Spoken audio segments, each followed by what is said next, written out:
vocês que foram criados em galpão.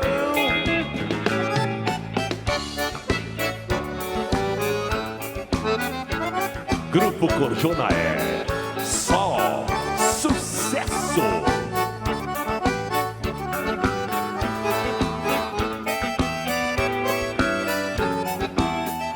Nasci na pampa azulada e da minha terra sou peão, estampado de um campeiro que foi criado em galpão.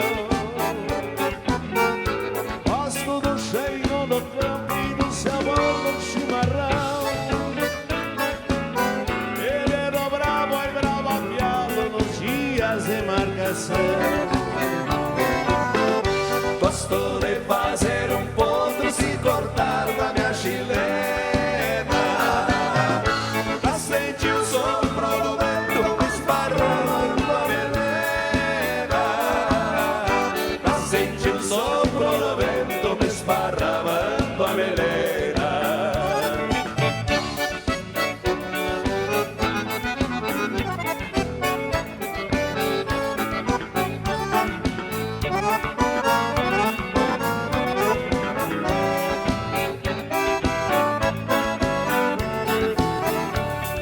Sistema de gaúcho é mais ou menos assim. Usa um tirador de pardo arrastando no capim. Usa uma bombacha larga com feitio do melhor pano e um 30 correr da perna com palmo e meio de canto.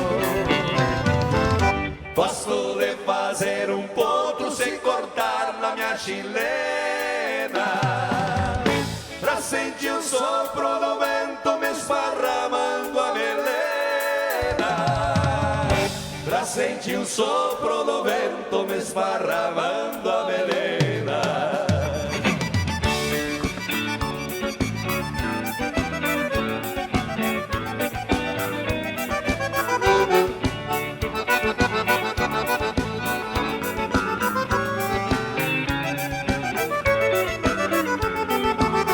Grimudo que sacode arreio, engancho só na paleta, pois as esporas que eu uso tem veneno na roseta. Tem um preparo de goma trançado com perfeição, pra fazer qualquer denteira saber quem é este peão. Gosto de fazer um potro se cortar na minha chilena, pra sentir o sopro do vento me esparramando a melena, pra sentir o sopro do vento me esparramando a melena.